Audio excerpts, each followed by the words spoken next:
All right, guys.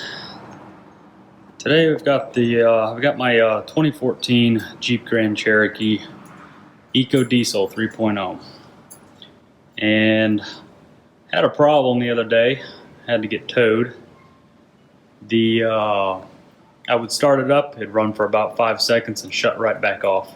AAA comes out. They run a battery test. They say the battery's good, but they can't get it to run long enough to test the alternator well.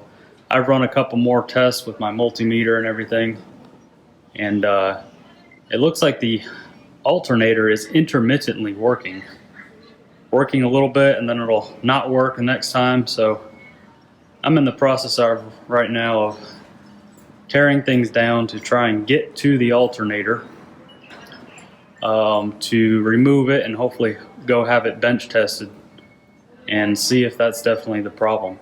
But to get to the alternator, it's kind of buried down here a little bit. It is down in here, and I'm going to try and get you some light here. Nice. You can see it down right in there. So it's kind of buried down in here on the passenger side of the motor. Now I've gone ahead and removed the intercooler piping that runs from here down to right there, and also pushed up and over the coolant reservoir, just so I could have some working room here. And then underneath, I think it's going to be easiest to access underneath here, but I've gone ahead down here and I removed the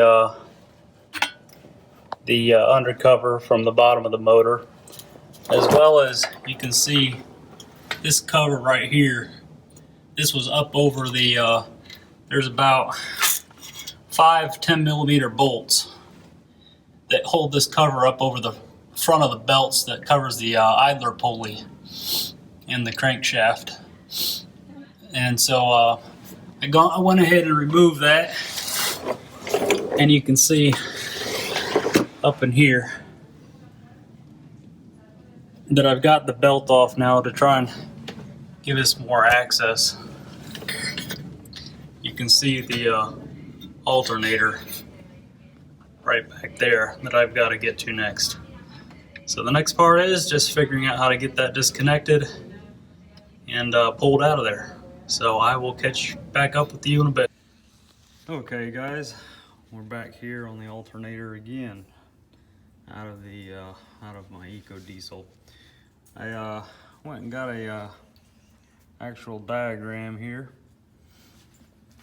and you can see just the initial steps after I've already done the serpentine belt takedown and the cover off of that, and gotten the coolant tank reservoir out of the way and the intercooler piping. So you can see down in here now. Let me get you down in here. You can see where there's two 13mm bolts, and one right here, and then the other one right here. So you got to get those off. I popped a little plastic cover off the top of this one back here. And next, I've got to get in, kind of hard to see back here. That's not doing it. But right next to the back cable that I undid back there, you can kind of see that little, here you go. You can see here the little clip down here. On the back side towards the firewall is the little push release of this clip that you can see right here. Okay, about ready to pull this thing out now. Easiest thing is going to be to show you the diagram here. There's You know, this is looking up from the bottom passenger side of the motor. You've got, if you look here, 2 bolts on top.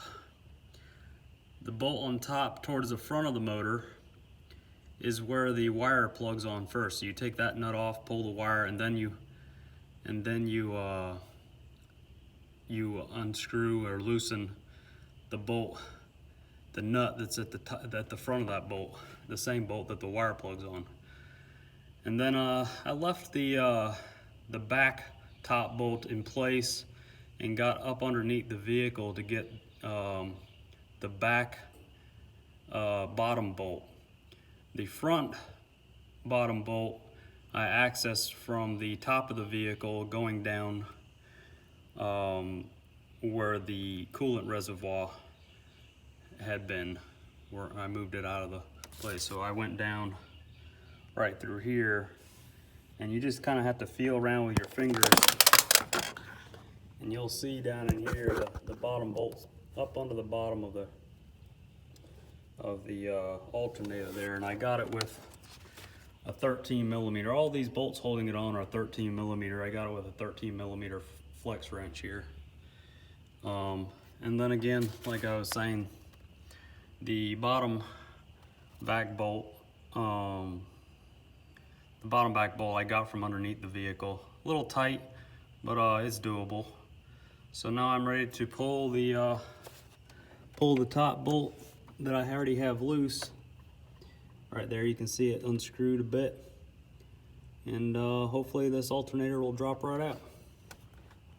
See you on the way out. A little side note here on the bottom rear bolt. Once you pull the nut off the end of that, I discovered you can't just pull the alternator off.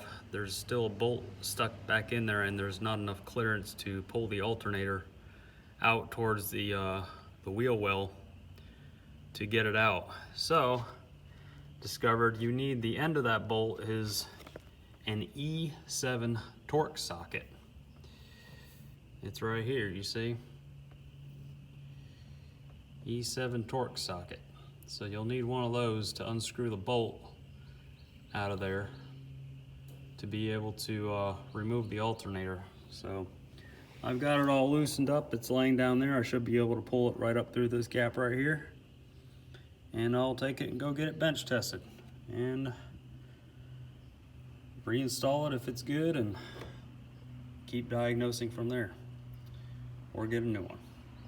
All right, good luck guys, and hopefully this helped you out.